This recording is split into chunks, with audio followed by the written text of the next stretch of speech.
اکیس اپریل 2023 رمضان المبارک کا 30واں روزہ، جمعۃ المبارک کی بابرکت گھڑیاں، جمعۃ الوداع کا خوبصورت منظر۔ ہم اللہ کے گھر میں حاضر ہیں۔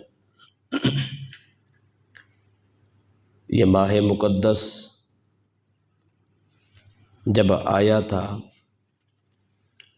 تو امت کی امیدیں، اللہ کی رحمت کا انتظار اور اپنے گناہوں کی بخشش کی طرف انسان کا رجحان،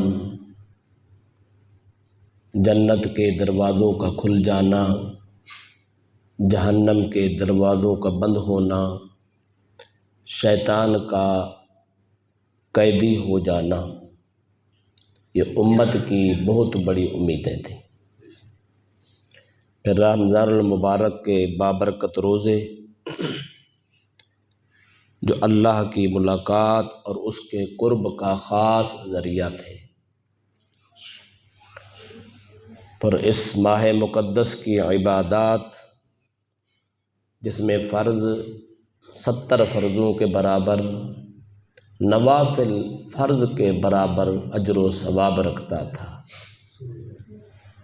جس میں صدقہ و خیرات، ذکر و فکر، تسبیح و تحمید،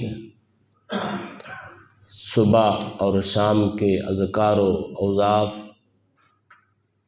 اور کبھی نوافل، کبھی تہجد، کبھی تراویح کی صورت میں نفلی عبادات کی کثرت، تلاوت قرآن کی گونج، سحری اور افطاری کے خوبصورت مناظر، ہر انسان کا دل بہار بہار تھا، رب کی رحمت چھم چھم برس رہی تھی۔ آج یہ ماہ مقدس اپنے آخری لمحات کی طرف جا رہا ہے۔ اہل ایمان، اہل محبت، اللہ اور اس کے رسول سے پیار کرنے والے خوش بخت دو حالتوں میں مبتلا ہیں۔ ایک خوشی کی حالت ہے اور ایک غمی کی لہر ہے۔ خوشی اس بات کی کہ اللہ کا فریضہ صحیح مانے اور کوشش کے ساتھ نبھا دیا گیا۔ غم اس بات کا کہ رب کی یہ ساری بہاریں اور رب کے گھروں کی رونقیں، جہاں کثرت سے نمازی آتے ہیں، چونکہ شیطان قیدی تھا، انسان آزاد تھا، بچوں سے لے کر جوانوں تک، جوانوں سے لے کر بزرگوں تک، ہر آدمی با جماعت ذوق و شوق جذبے سے نمازیں پڑھتا نظر آتا تھا۔ اب چونکہ شیطان آزاد ہو جائے گا، کئی لوگ اس شیطان کے پھندے میں پھنس جائیں گے۔ کوئی نماز سے باغی ہوگا تو کوئی ذکر سے غافل، کوئی گناہوں میں مبتلا ہوگا تو کوئی ظلم کے گھمنڈ میں پھنسا ہوگا۔ تو جن لوگوں کو ان حالات کا سامنا ہے، ان کی زندگی میں طبیعت میں تشویش ہے۔ ان حالات کے پیش نظر آج کی گفتگو ہم توبہ کے موضوع پر کریں گے۔ یا آج یوم التوبہ منا لیں، سارے مہینے کی ہوئی محنت اس کو 4 چاند لگ جائیں۔ پورے مہینے کی عبادات و ریاضات اور اللہ کی فرما برداریوں کے جو رنگ تھے، اگر اس میں توبہ کی خوشبو پیدا ہو جائے تو انسان آئندہ زندگی شیطان سے بچنے کا سامان کر سکتا ہے۔ اس نظریے اور اس خیال کے پیش نظر ہم مسئلہ توبہ کو پڑھنے کی کوشش کرتے ہیں۔ انسانی زندگی کا جو نقطہ کمال ہے وہ قرب خدا ہے، اور قرب خدا کا ذریعہ کامل تقوی ہے، اور کامل تقوی ہدایت سے نصیب ہوتا ہے، اور ہدایت کی ابتدا توبہ سے ہوتی ہے۔ تو جب انسان توبہ کرتا ہے تو وہ راہ ہدایت کا مسافر بنتا ہے۔ جب ہدایت کے راستے پہ چلتا ہے تو انسان کے دل میں خوف اور رب کی رحمت کی امید جب طاری ہوتی ہے تو یہ تقوی کا رنگ بھر دیتی ہے۔ من ستھرا ہوتا جاتا ہے، انسان کو زندگی کے پاپ اور گناہ مد نظر ہوتے ہیں، ادھر سے خوف خدا طاری ہوتا ہے، تو تقوی کو پھر اللہ کی طرف سے کمال حاصل ہوتا ہے۔ جب یہ کمال نصیب ہوتا ہے، انسان جتنا بڑا متقی بنتا جاتا ہے اتنا ہی قرب خدا اس کو نصیب ہوتا جاتا ہے۔ جب اللہ کا قرب نصیب ہو جائے تو انسان کامل ہو جاتا ہے۔ جب انسان اپنے کمال کو پہنچتا ہے تو اس کی زندگی کا مقصد اس کو حاصل ہو جاتا ہے۔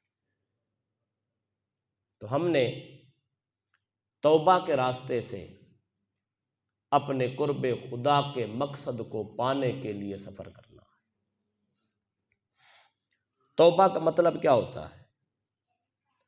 توبہ کا مطلب ہوتا ہے غافل انسان کی غفلت کا دور ہو جانا، سوئے ہوئے انسان کا بیدار ہو جانا، گناہوں میں مبتلا اور غفلت کا شکاری انسان اپنی طبیعت میں اس بات کا ادراک کر پائے کہ میں کتنا بڑا گناہ گار تھا اور میں کتنا بڑا نافرمان ہوں، یہ شعور حاصل کر کے اور دوسرا رخ یہ دیکھے کہ میں گناہ کر کر کے اپنے رب سے کتنا دور ہو چکا ہوں۔ مجھے تو اللہ کی رحمتوں کے قریب ہونا چاہیے تھا لیکن میں قرب تو حاصل نہ کر سکا، میں تو دور سے دور تر ہوتا چلا جا رہا ہوں۔ اس بات کا طبیعت میں احساس پیدا ہو جانا، اس بات کا انسان کو شعور آ جانا، گناہوں کے دیکھ کر شرمندگی محسوس کرنا، عبادات کی طبیعت میں رغبت کا پیدا ہو جانا اور شوق پیدا ہو جانا، اس انداز کو توبہ کہتے ہیں۔ یہ جو ہم سمجھتے ہیں کہ توبہ استغفار جملہ کہہ دیں تو یہ توبہ ہوتی ہے، توبہ محض زبان سے کہہ دینے سے توبہ نہیں ہوتی، بلکہ توبہ انسان کے شعور کے بیدار ہونے کا نام۔ جب انسان اچھائی اور برائی کا فرق کرنا شروع کر دے، نیکی اور بدی کا فرق شروع کر دے، نیکی کی طرف طبیعت مائل ہونا شروع ہو جائے، گناہوں سے نفرت ہونا شروع ہو جائے، کیے ہوئے پاپوں پہ انسان کو شرمندگی کا سامنا ہو، تو ایسا انسان سمجھ لے کہ وہ انسان توبہ کرنے والا۔ چند آیات ہم قرآن مجید سے پڑھتے ہیں۔ اللہ تبارک و تعالی نے جہاں جہاں قرآن پاک میں جرائم کا ذکر کیا ہے، گناہوں کا تذکرہ کیا ہے، لوگوں کی نافرمانیوں کا ذکر کیا ہے، ہر اس مقام پہ آگے اللہ پاک نے توبہ کا ذکر کیا ہے کہ یہ گناہ چھوڑ دو گے، تم میری طرف رجوع کرو گے، توبہ کرو گے، پھر اس کے بعد اپنی اصلاح کے معاملات کرو گے تو میں تمہیں کن کن انعامات سے نوازتا چلا جاؤں گا۔ پہلی آیت کریمہ سورہ الفرقان آیت نمبر 71 ہے۔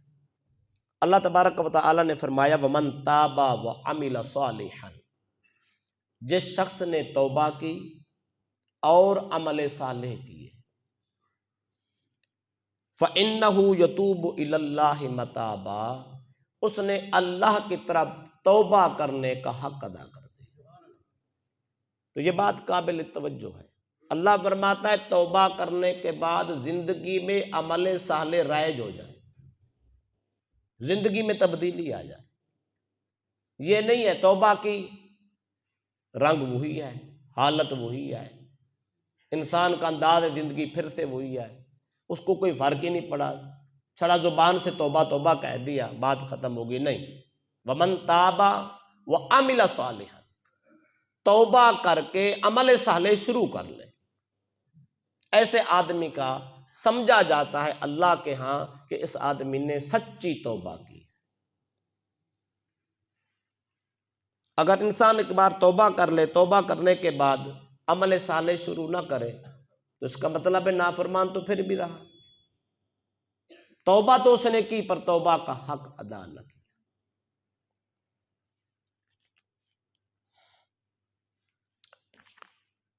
دوسری آیت کریمہ ہے سورہ النور، آیت نمبر 31۔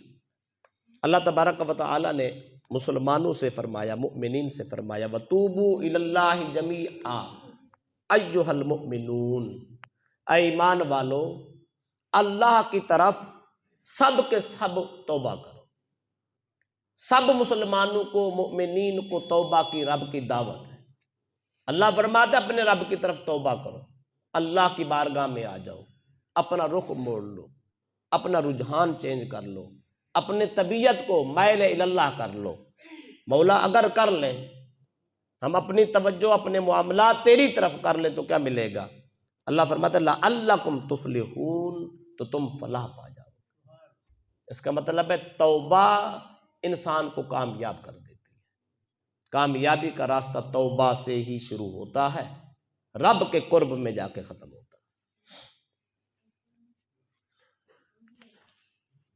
تیسری آیت کریمہ سورہ المائدہ، آیت نمبر 39۔ اللہ پاک نے ارشاد فرمایا فَمَن تَابَ مِن بَعْدِ ظُلْمِهِ وَأَصْلَحَ، جس شخص نے ظلم کے بعد توبہ کی، توبہ جرائم کے بعد ہوتی ہے، ظلم زیادتی نافرمانیوں کے بعد ہوتی ہے۔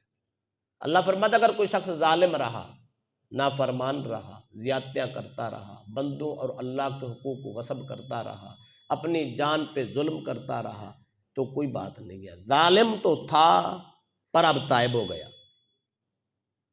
جو شخص اپنی ظلم کی زندگی سے تائب ہو جائے، فَمَن تَابَ مِن بَعْدِ ظُلْمِهِ وَأَصْلَحَ، اللہ فرماتے توبہ کر لی گناہوں سے، پھر اپنی اصلاح کرنا شروع کر دی، ہر جرم سے پرہیز کرنا شروع کر دیا، ہر ظلم سے دور ہونا شروع کر دیا، ایک دوسرے کو جو حق کھا رہا تھا حق واپس کرنا شروع کر دیے، جن لوگوں پہ اپنی زبانی کلامی ظلم کیا تھا ان سے معافی مانگنا شروع کر دی، جن کا مال لوٹا تھا، جن کا سامان لوٹا تھا، جن کی زمینوں پہ قبضہ کیا تھا ان کی واپس کرنا شروع کر دیے، اپنی اصلاح کرنا شروع کر دی۔ فَإِنَّ اللَّهَ يَتُوبُ عَلَيْهِ، اللہ تعالیٰ ایسے شخص کی طرف خود رجوع فرما لیتا ہے۔ یہ جملہ بڑا قابل غور ہے قرآن پاک۔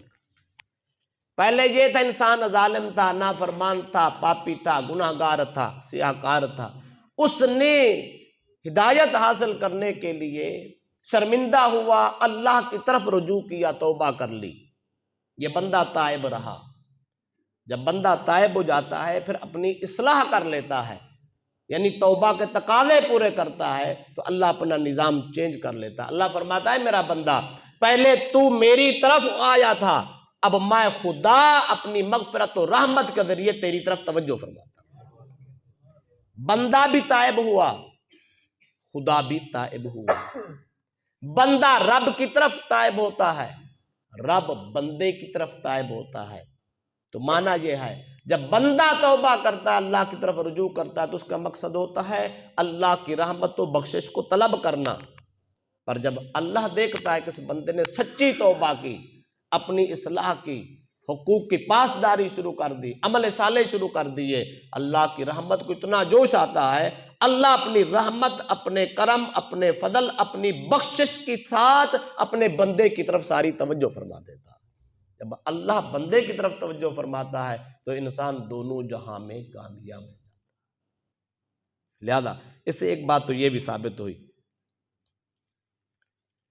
اگر کوئی شخص چاہے اللہ میری طرف رحمت توجہ سے دیکھے، اگر کوئی شخص چاہتا ہے اللہ میری طرف بخشش کی نگاہ سے دیکھے، اللہ میرے جرائم کو معاف کر دے، اس شخص کو چاہیے وہ اپنی توجہ خدا کی طرف کر دے۔ رب مال نہیں مانگتا، جائیدادیں نہیں مانگتا، جیبیں ڈھیلی نہیں کرواتا، رب صرف دل کی توجہ چاہتا، قلبی رجحان چاہتا ہے، انسان کو اپنی طرف مائل کرنا چاہتا ہے۔ اللہ فرماتا ہے تو دل مجھے دے دے، میں سب کچھ تجھے دے دیتا ہوں۔ لہذا دل کو بھی اسی کا ہے، دینا بھی اسی کو، یہ سب کچھ اسی کا ہے، یہ سب کچھ اسی کے سپرد کر دینا ہے۔ پھر جیسے رب کہے ویسے کرتے جائیں، رب کی رحمت تمہارا انتظار کرتے۔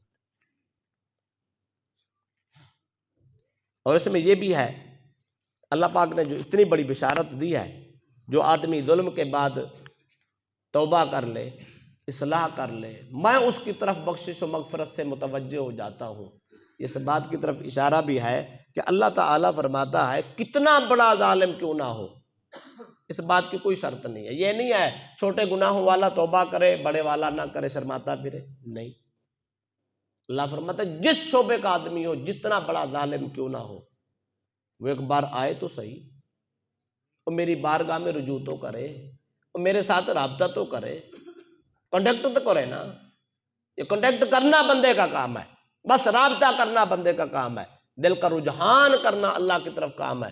اللہ فرماتا ہے لا تقنطوا من رحمت اللہ، اور ٹھیک ہے تو بڑا گناہ گار ہوگا، ساری زندگی تیری پاپوں میں گزری ہوگی، نافرمانیوں میں گزری ہوگی، مان لیتے ہیں، لیکن یاد رکھ تیرے سارے گناہوں سے میری رحمت تو بڑی ہے۔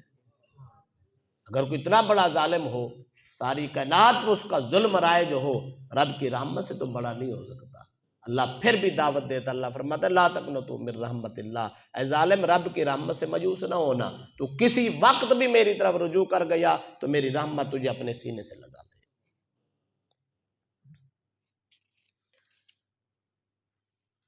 5ویں آیت ہے سورہ بنی اسرائیل، سورت نمبر 17 ہے، آیت نمبر 25۔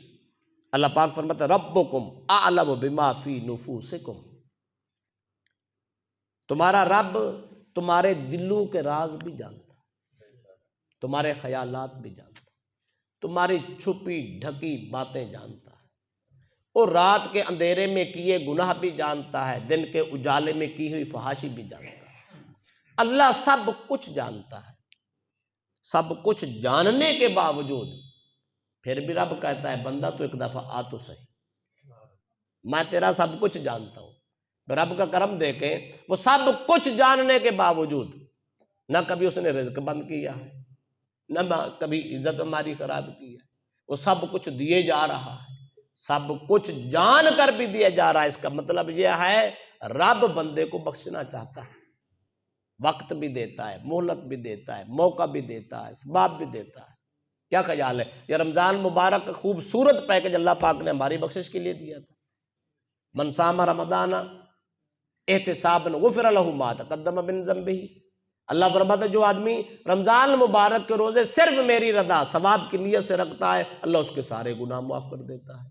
من قام رمضان ایمانا و احتسابا غفر لہ ما تقدم من ذنبہ، جس شخص نے نماز تراویح ثواب کی نیت سے پوری ادا کیا، اللہ فرماتا ہے میں اس کے سارے گناہ معاف کر دیتا ہوں۔ یہ بشارتیں ایک بار نہیں، ہزارہا بار اللہ اور اللہ کے پیغمبر نے دے دی ہیں۔ تو اس لیے اگر کوئی آدمی جمعرات کو جاگتا ہے، اللہ اس کو بھی بخشنے کے لیے تیار ہے۔ رجب کی پہلی رات کو جاگتا ہے، رب بخشنے کے لیے تیار ہے۔ شب برات کو کوئی آدمی جاگ کے رب کو راضی کرنا چاہے تو رب پھر بھی بخشنے کے لیے تیار ہے۔ کوئی عیدین کی راتوں کو عبادت میں گزار کے رب کو راضی کرنا چاہے تو رب پھر بھی راضی ہونے کے لیے تیار ہے۔ تو یہ اس بات کی دلیل ہے، اللہ فرماتا ہے وہ تمہارے ہر راز کو جانتا ہے، تمہارے دلی خیال کو جانتا ہے، تمہارے ہر ایک کام کو جانتا ہے، سب کچھ جاننے کے باوجود پھر بھی کہتا ہے ان تکونوا صالحین، اگر تم صالح ہو جاؤ، اگر تم نیک ہو جاؤ، فرما بردار ہو جاؤ، وہ جو دل میں قدورتیں رکھتے ہو، عداوتیں رکھتے ہو، دشمنیاں رکھتے ہو، بغض رکھتے ہو، غیبت کی زندگی گزار دیا ہے، اللہ فرماتے ہیں سب کو جو چھوڑ دو، وَإِن تَكُونُوا صَالِحِينَ، اگر تم صالح ہو جاؤ، نیک بن جاؤ، تو فَإِنَّهُ كَانَ لِلْأَوَّابِينَ غَفُورًا، تو اللہ توبہ کرنے والوں کو معاف کرنے والا۔ اتنی بڑی آفر اللہ کی طرف سے۔ اور پھر دیکھیں جب انسان توبہ کرتا ہے تو اس کو کیا ملتا ہے؟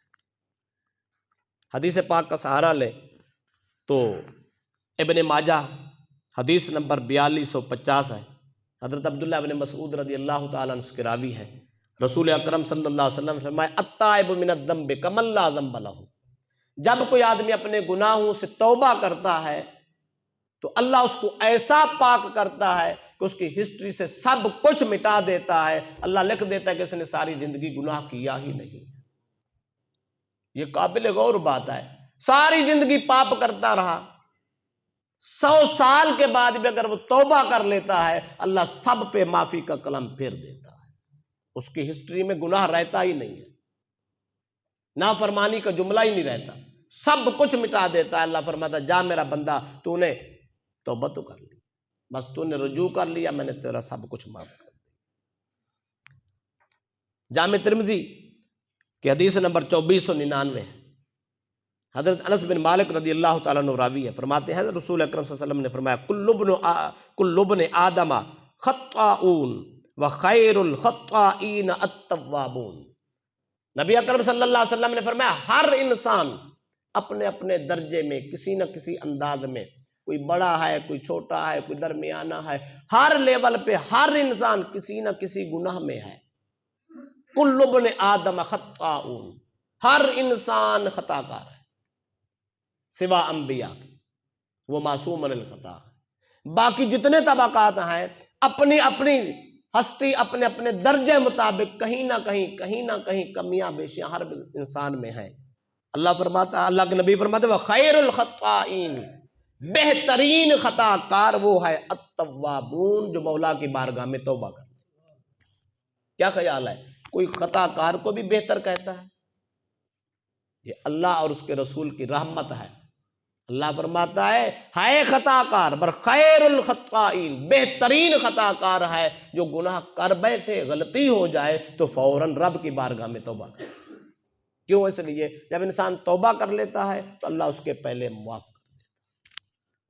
یہاں تک ایک پہلو ہے، توبہ کرنے والے کے سارے گناہ معاف ہو گئے، یہاں تک حدیث تھی۔ اب میں قرآن پڑھتا ہوں، سورہ الفرقان آیت نمبر 70 ہے۔ اللہ تبارک و تعالیٰ نے فرمایا الا من تاب وآمن وعمل عملا صالحا، جو شخص توبہ کرے، توبہ کر کے بعد ایمان لائے، ایمان کے بعد عمل صالح کرنا شروع کر دے۔ اس کا ایک مطلب یہ ہوتا ہے بعض اوقات گناہ ایسے ہوتے ہیں انسان کفر میں چلا جاتا ہے،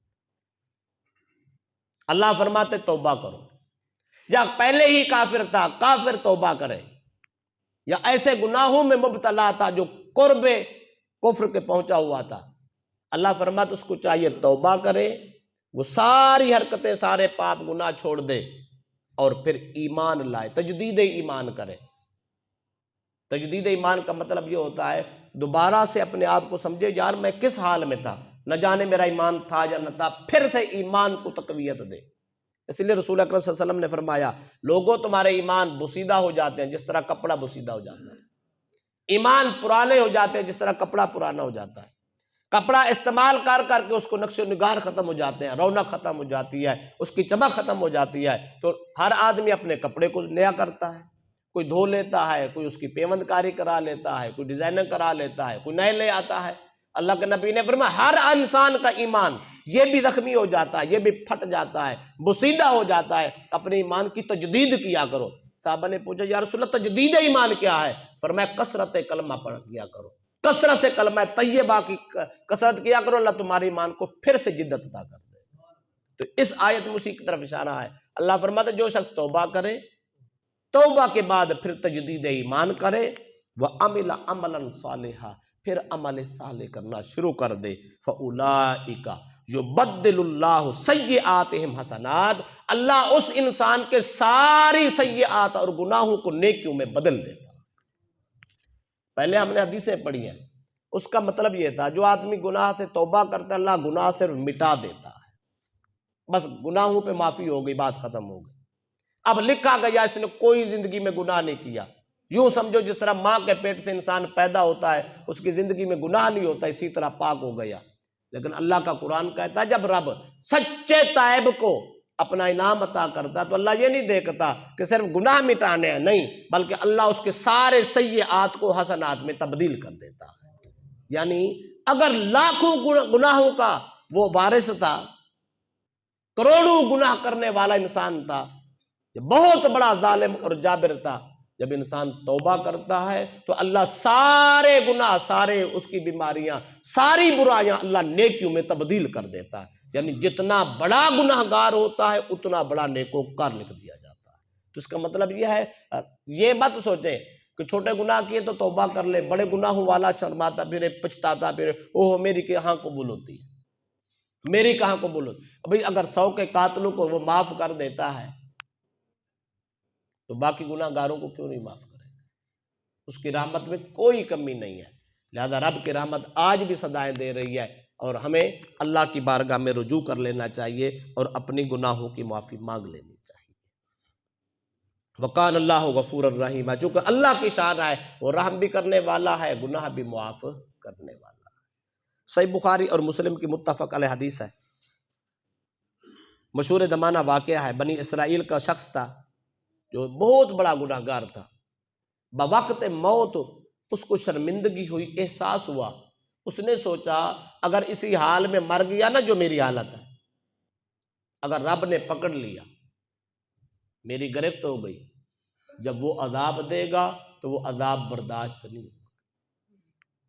اس کو جب یہ شرمندگی کا احساس ہوا تو اس نے اپنے بیٹوں کو بلایا، بیٹوں کو بلا کے اس نے وصیت کی، بھئی جب میں مر جاؤں نا مجھے آگ میں جلا دے، آگ میں جلا کے میری راکھ اکٹھی نہیں رہنے دینی، ہواؤں میں اڑا دینا، کہیں پانی میں بہا دینا، دور دور کر دینا۔ انہوں نے پوچھا کیوں؟ اس نے کہا میں بہت بڑا پاپی ہوں، بہت بڑا گناہ گار ہوں، اگر رب پکڑ لے اور مجھے عذاب دے تو وہ برداشت نہیں ہوگا، جہنم میں جلنا اتنا آسان نہیں ہے، لہذا اس سے کہیں دنیا میں جل کے مر جاؤں تو وہ ٹھیک ہے، میری راکھ اڑا دینا۔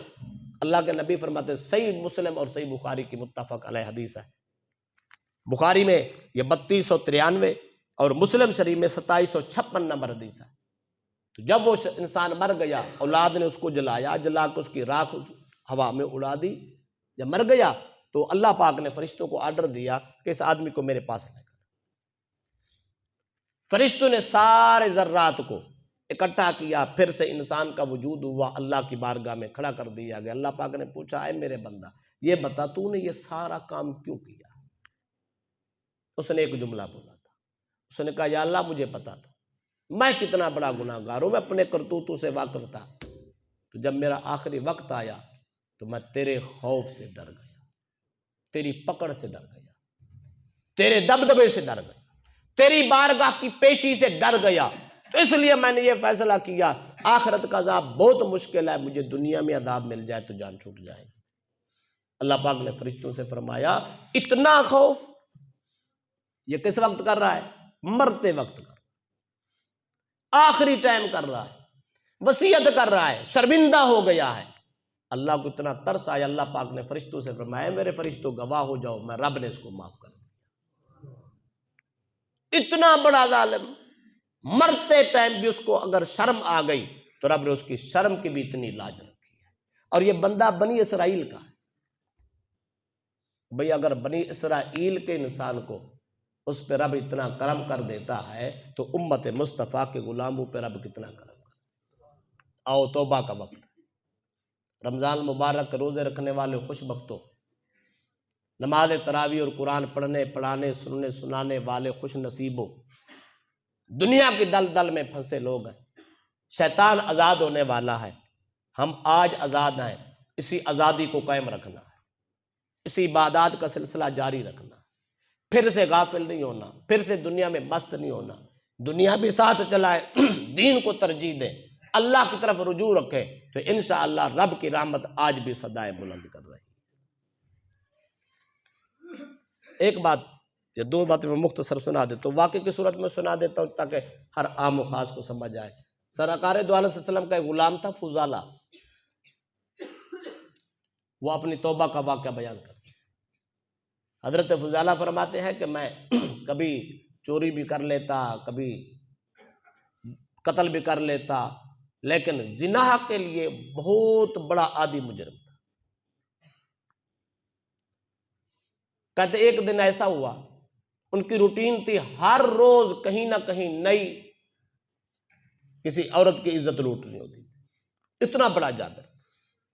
جب ابو جہل نے اعلان کیا تھا کہ کوئی شخص محمد عربی کا سر قلم کر کے دے تو میں 100 سرخ اونٹ اس کو انعام میں دوں گا، تو حضرت فضالہ فرماتے میرے دل میں خیال آیا آج چلتا ہوں، یہ کام کرتا ہوں، انعام بڑا ہوگا تو پھر گناہ بڑے کروں گا، جتنی مال کی فراوانی ہوتی ہے آدمی اتنا بگڑ جاتا ہے، مال بھی ہو انسان پھر بھی کنٹرول میں ہو تو یہ قسمت سے ہوتا ہے، ورنہ مال انسان کو بڑا ہی فحاش کر دیتا ہے۔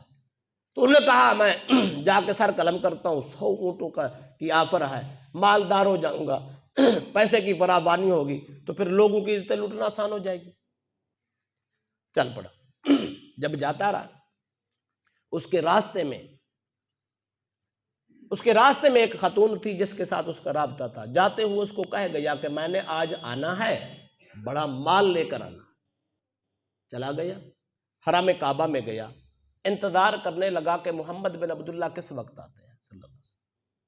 اس نے دیکھا کہ ظہر کی نماز پڑھتے ہیں، ظہر کی نماز کے بعد کعبے کا طواف کرتے ہیں، میں بھی ساتھ طواف کروں گا، اس وقت وہ لوگ بھی طواف کیا کرتے تھے، میں بھی ساتھ طواف کروں گا، لہذا اس وقت کام کروں گا۔ اس نے اوپر سے چادر اوڑھی، نیچے خنجر رکھا، خنجر رکھ کے اس نیت سے چل پڑا۔ جب کعبے میں گیا، نماز ظہر ادا ہو گئی، سرکار نے طواف شروع کر دیا تو اس نے بھی ساتھ ساتھ پھرنا شروع کر دیا کہ جب بھی مجھے وار ملا، موقع ملا تو میں سر قلم کروں۔ ایک چکر لگایا تو اس کی اور نبی اکرم صلی اللہ علیہ وسلم کی آپس میں ملاقات ہوگی، کراسیں ہوئی، پر محمد عربی کا روب اتنا تھا وہ وار نہ کر سکا۔ کہتا چلو اگلے چکر میں، دوسرا چکر آیا پھر بھی موقع ملا، تیسرا چکر آیا پھر بھی موقع ملا، حتیٰ کہ 5 چکر ہو گئے، موقع ملتا رہا، جرت نہ پڑی۔ کیوں؟ اس لیے نبی اکرم صلی اللہ علیہ وسلم نے فرمایا اللہ پاک نے میری مدد روب سے کی ہے، دشمن 1 میل پہ بھی ہو میرا نام سن کے تھر تھر کانپتا۔ وہ تو قریب تھا، خنجر پاس تھا، موقع مل رہا تھا، قتل ہی کرنے آیا تھا، پر جرت نہ پڑی۔ جب 6واں چکر آیا نا، سرکار قریب ہوئے، سرکار نے فرمایا فضالہ جس کام کے آئے ہو وہ کام کیوں نہیں کرتے؟ وہ حیران ہو گئے، فرمایا آخر چکر ہے، موقع ہے تجھے کرنا ہے تو کر لے، چل پڑے۔ جب 7ویں چکر پہ آئے تو اس سے کچھ نہ ہوا، سرکار پھر روک گئے۔ سرکار نے جا کے کندھے سے پکڑ کے ہلا کے کہا، جھنجھوڑ کے کہا فضالہ جو کام کرنے آیا کیوں نہیں کرتا، کرنا کام میں دیکھتا ہوں۔ حضرت فضالہ فرماتے ہیں جب سرکار نے کندھوں سے پکڑ کے جھٹکا دیا، جھنجھوڑا، تو میرا خنجر نیچے پاؤں میں گرا، میرا خنجر میرے پاؤں میں گرا، میں محمد عربی کے پاؤں میں گر گیا۔ توبہ کی، معافی مانگی، کلمہ پڑھ کے مسلمان ہو گیا۔ کہتے اب واپس آیا، جب شام کا ٹائم تھا واپس آیا، اب وہ خاتون انتظار میں تھی۔ کہتے ہیں اس کا خیال تھا کہ اب آئے گا، اب تو فضالہ نے جانا ہی نہیں تھا۔ حضرت فضالہ کہتے ہیں میں ادھر سے گزرا، وہ اندر انتظار میں تھی، میں گیا نہیں، وہ باہر نکلی، میں نے دیکھا نہیں، وہ پیچھے بھاگی، آواز دی فضالہ کیا ہوا، تیرا تو وعدہ تھا آجا۔ حضرت فضالہ فرماتے ہیں میں خاموش رہا، میں مزید آگے بڑھا، اس نے آواز دی کیا تم فضالہ نہیں ہو؟ کہتے ہیں میں نے کہا میں فضالہ تو ہوں پر وہ فضالہ نہیں ہوں، پہلے میں کافر تھا اب محمد عربی کا غلام ہو چکا، پہلے میں بہت بڑا پاپی تھا اب میں محمد عربی کے قدموں میں سر رکھ کے کلمہ پڑھ کے مسلمان ہو گیا ہوں، اب میں تائب ہو گیا ہوں، اب میری نظریں گناہ کی طرف نہیں اٹھتی، میری نظریں تو محمد عربی کے چہرے کی طرف اٹھتی۔ جب انسان ایسی توبہ کرتا ہے پھر گناہ کے دروازے بند ہو جاتے۔ آؤ مل کے توبہ کریں، ہر آدمی دل میں توبہ کرے، یا اللہ ہمیں رمضان المبارک کا صدقہ معاف کر دے، یا اللہ ہمارا گناہ گار ہے، ظاہراً باطناً غلطیاں ہو جاتی ہیں، ہم کمزور ہیں، مولا ہمیں معاف کر دے، مولا ہم سچی توبہ کرتے ہیں، آئندہ ہمیں گناہوں سے بچنے کی توفیق عطا فرما۔ 2 منٹ ٹائم دینا ہے، عابد بھیا ان کو نعت پڑھاتے ہیں، اس کے بعد نماز پڑھیں۔